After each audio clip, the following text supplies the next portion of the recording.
आज जो है हम लोग स्टार्ट करेंगे क्लास 7 का एक नया चैप्टर जिसका नाम है सॉइल। ठीक है, तो आइए बात करते हैं इस चैप्टर के ऊपर।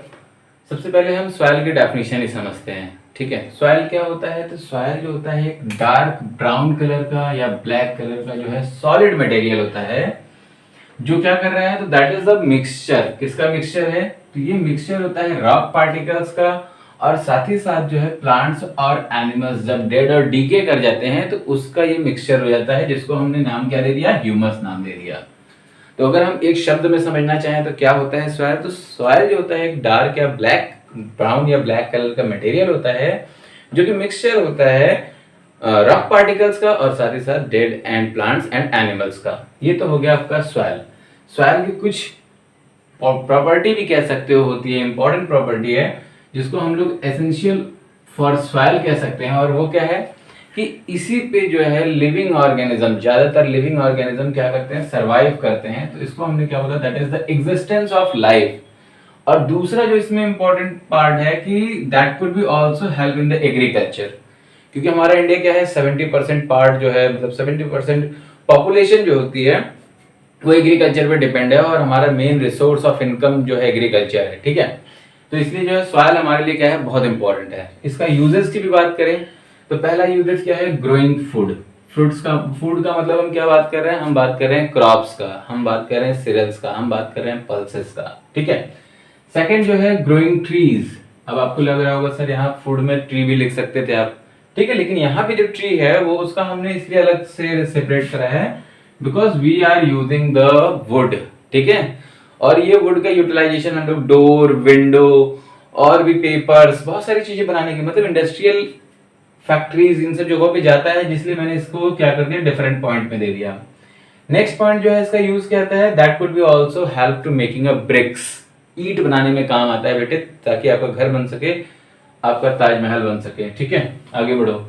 नेक्स्ट पॉइंट जो हमारा आता है वो क्या है? और भी बहुत सारी चीजें सॉइल से बनती है, जैसे यहाँ पे दिख रहा है आपको पॉटरी, क्योंकि अर्दनवेयर तो आप बहुत वर्ड कम सुने होंगे, लेकिन पॉटरी का नाम सुना होगा, जैसे जिसमें हम बोल सकते हैं मटका बोल सकते हैं, सुराही बोल सकते हैं।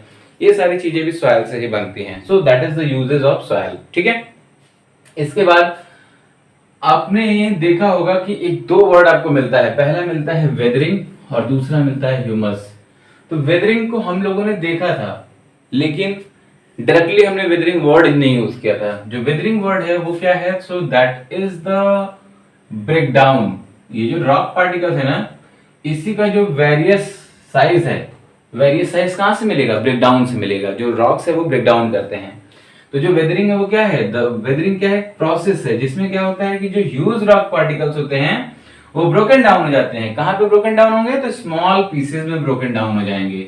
और ये क्यों होते हैं? स्मॉल पीसेस में क्यों टूटते हैं? उसके पीछे लॉजिक ये है कि भाई सन की रेज भी पड़ेगी, हीट आएगा, उसके ऊपर विंड चलेगी, रेन होगा, सारी चीजें प्रोसेसिंग होती रहती हैं, तो वहां से मिट्टी क्या करेगी? ब्रेक डाउन करना स्टार्ट कर देगी, और इसी प्रोसेस को हम बोलते हैं वेदरिंग। ठीक है, तो ये तो हो गया वेदरिंग। अब नेक्स्ट हमारा जो टॉपिक आता है वो क्या आता है? वो ह्यूमस आता है। ह्यूमस क्या है? ह्यूमस को भी हम लोगों ने यहाँ पे देख लिया था। जो डीके प्लांट्स एंड एनिमल्स है ना, that is called the humus. Same चीज यहाँ पे कि जब प्लांट्स और एनिमल्स क्या होते हैं? डिकम्पोज होते हैं, तो वो क्या क्रिएट करते हैं? ऑर्गेनिक मैटर क्रिएट करते हैं। और ये ऑर्गेनिक मैटर ही क्या कहलाता है? तो ह्यूमस कहलाता है। और जो ये प्लांट और एनिमल डिकम्पोज कैसे होते हैं? तो by the action of micro organism. फिर से मैं इस चीज को रिपीट कर रहा हूं कि जो प्लांट्स और एनिमल क्या होते हैं वो डेड हो जाते हैं, डेड होने के बाद वो डिकम्पोज होते हैं, और डिकम्पोज किससे होते हैं? तो माइक्रो ऑर्गेनिज्म से होते हैं। और डिकम्पोज होने के बाद क्या बनाते हैं? तो बनाते हैं ऑर्गेनिक मैटर बनाते हैं। इस प्रोसेस को क्या कहेंगे? ह्यूमस कहेंगे। जो मटेरियल मिल गया वो क्या है? ह्यूमस है। ठीक है, इसके बाद एक क्वेश्चन बनता है हमारा। क्या क्वेश्चन है? How soil is formed. तो सिंपल सा क्वेश्चन है, सिंपल सा आंसर भी है कि soil is formed from the rocks by the process of weathering. अब वेदरिंग क्या है ये मैंने आपको यहाँ पे लिख के दिखा दिया है। कभी कभी इस तरीके के question how soil is formed 2 से 3 नंबर में आ जाते हैं एग्जाम में, तो आप क्या लिखते हो? सिर्फ इतना लिख के चले जाते हो कि soil is formed from the rocks by the process of weathering. यार एक लाइन के लिए कोई 3 नंबर नहीं देता है, आपको वहां वेदरिंग को भी आप डिफाइन करो, ठीक है, ह्यूमस को भी आप डिफाइन करो। क्यों? क्योंकि यहाँ पे जब आपने पढ़ा होगा तो अभी क्या देख रहे हो कि यहाँ पे ब्राउन या ब्लैक कलर का मटेरियल है जो कि क्या हो रहा है, डिकम्पोजिशन ऑफ प्लांट्स और एनिमल से भी बन रहा है, तो सॉइल कह रहे हैं। तो यहाँ पे भी जब सॉइल इज फॉर्म्ड कैसे हो रहा है, तो वेदरिंग भी हो रही है उसमें और आपका ह्यूमस का भी फॉर्मेशन हो रहा है, तब जाके सॉइल बन रहा है। ठीक है, तो आप जो है वेदरिंग और ह्यूमस को भी साथ में कंबाइन करके एक्सप्लेन करोगे, कब, जब ये आपसे क्वेश्चन पूछा जाएगा तब, हाउ सॉइल इज फॉर्म्ड। ठीक है, नेक्स्ट बच्चे जो हमारा टॉपिक है वो है सॉइल प्रोफाइल। ठीक है, सॉइल प्रोफाइल क्या होता है, तो सॉइल प्रोफाइल जो होता है that is a vertical section. अब ये वर्टिकल सेक्शन क्या है, जब कोई चीज सीधा कटिंग करते हैं, जैसे मिट्टी है गहराई में हमने कटिंग कर दिया ना, तो इस सेक्शन को हम लोग वर्टिकल सेक्शन कहते हैं। ठीक है, तो क्या बोल रहा है, सॉइल प्रोफाइल क्या है, तो that is a vertical section through the soil showing the different layer of soil. ऐसा वर्टिकल सेक्शन जिसमें सॉइल क्या कर रहा है, डिफरेंट लेयर ऑफ सॉइल को शो कर रहा है, वही हमारा क्या कहलाएगा, सॉइल प्रोफाइल कहलाता है, जैसा कि आपको दिख रहा है यहाँ पे। ठीक है, और each layer of soil is known as horizon. जो भी लेयर है सॉइल का वो क्या है, तो वो हॉरिजन है। ठीक है, इसीलिए आपको दिख रहा होगा ए हॉरिजन है, यहाँ बी हॉरिजन है और सी हॉरिजन है। जो ए हॉरिजन है बेटे उसको हम लोग क्या बोल सकते हैं, टॉप सॉइल बोल सकते हैं। जो बी हॉरिजन है उसको हम लोग क्या बोल सकते हैं, तो सब सॉइल बोल सकते हैं। सी हॉरिजन को सबस्ट्रेटम सॉइल बोल सकते हैं।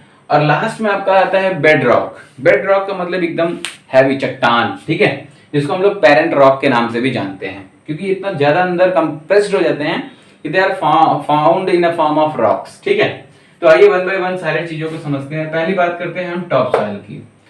टॉप सॉइल को हमने क्या बोला कि that is also known as a horizon. ठीक है, इसके बाद इसमें क्या पॉइंट आ सकता है, तो इसके बाद इसमें जो पॉइंट आ रहा है ये है कि वो क्या होता है, जो टॉप सॉइल होता है वो डार्क कलर का होता है। क्यों, क्योंकि उसके अंदर क्या होगा, मॉइस्चर होगा, और मॉइस्चर होगा तो इसका मतलब ये क्या है, ये बहुत फर्टाइल है। ये क्या है, तो बहुत फर्टाइल है। ठीक है, तो that could be showing a dark in color. Why dark in color? Because they have to reach in minerals and humus. Second point क्या है कि इसमें लिविंग ऑर्गेनिज्म सरवाइव करते हैं, बहुत सारे इंसेक्ट्स हैं, बहुत सारे लिविंग ऑर्गेनिज्म जैसे अर्थवर्म है, वो आपके सॉइल के अंदर आराम से रहता है और सरवाइव करता है। Next, the plants roots grow in the top soil. जो प्लांट्स की रूट्स भी होती हैं वो टॉप सॉइल में क्या करती हैं, इजीली ग्रो कर जाती हैं। क्यों ग्रो कर जाती हैं, क्योंकि वो क्या होता है, सॉफ्ट होता है, पोरस होता है और इनकी वाटर होल्डिंग कैपेसिटी बहुत अच्छी होती है। ठीक है, तो ये बच्चे आपका जो है वो क्या है, टॉप सॉइल का डिस्क्रिप्शन आपके सामने दिख रहा है। ठीक है, अब हम जो बात करेंगे वो बात करेंगे सब सॉइल का, जिसको हम लोग बी हॉरिजन के नाम से जानते हैं। तो बी हॉरिजन क्या है, तो that is slightly bigger than the top soil. मतलब जो इसके पार्टिकल्स होंगे सॉइल के, वो टॉप सॉइल्स के मुकाबले क्या होंगे, थोड़े बड़े होंगे। ठीक है, यहाँ पे भी लिविंग ऑर्गेनिज्म देखने को तो मिलेगा आपको, लेकिन बहुत कम अमाउंट में देखने को मिलेगा। ठीक है, इसके बाद जो ट्रीज के रूट्स होते हैं वो भी आपको बी हॉरिजन या सब सॉइल में देखने को मिलेंगे, लेकिन नॉट मच। ठीक है, मतलब बहुत बड़े बड़े जो प्लांट्स होंगे ना, जैसे पीपल है, बनियन है, इन सब के जो प्लांट्स होते हैं वो उनके जो रूट्स हो सकता है आपको देखने को मिल जाए कि हाँ ये बी हॉरिजन या सब सॉइल में आपको देखने को मिल सकते हैं, वरना जो छोटे प्लांट्स होते हैं उनका तो कहीं नाम निशान नहीं होगा। ठीक है, इसके बाद क्या है, तो ये क्या होते हैं कि जब इनके सॉइल पार्टिकल्स बड़े बड़े होंगे तो ये हार्डर भी होंगे और कॉम्पैक्ट फॉर्म में होंगे। ठीक है, तो ये है आपका डिस्क्रिप्शन बी हॉरिजन, जिसको हम लोगों ने क्या बोल दिया, सब सॉइल का नाम दे दिया। अब जो लास्ट हमारा बचता है वो सी हॉरिजन है, जिसको सबस्ट्रेटम के नाम से भी जानते हैं। तो ये क्या है, तो ये स्मॉल लंप्स के फॉर्म में होते हैं। लंप्स का मतलब होता है छोटे छोटे पत्थर के टुकड़े। ठीक है, और ये कहां से बनते हैं लंप्स, तो ये रॉक्स के ब्रेकडाउन से बनते हैं। ठीक है, तो अभी आपके दिमाग में चल रहा होगा कि यार रॉक्स तो ऊपर ही होता है। नहीं, रॉक्स जब बच्चे नीचे सबस्ट्रेटम पे बैठना शुरू हो जाता है ना, then they will be also due to pressure and temperature it could be create a rock. ठीक है, हार्डन सब्सटेंसेस बन जाते हैं तो रॉक बन जाते हैं। तो लम्प्स जो होते हैं वो क्या होते हैं, टूटते रहते हैं। कहां से, तो ब्रेकडाउन ऑफ रॉक से। इसके बाद क्या हो गया, second point, no living organism are survive. कोई भी लिविंग ऑर्गेनिज्म यहाँ नहीं होता है। And the last one, that is more harden than the top soil and subsoil. ठीक है, एंड फाइनली हमारा बेड रॉक है। तो यहाँ पे तो किसी भी तरीके का कोई वेजिटेशन, कोई लिविंग फॉर्मेशन कुछ भी संभव ही नहीं है। तो that is called a bed rock और पेरेंट रॉक। ठीक है।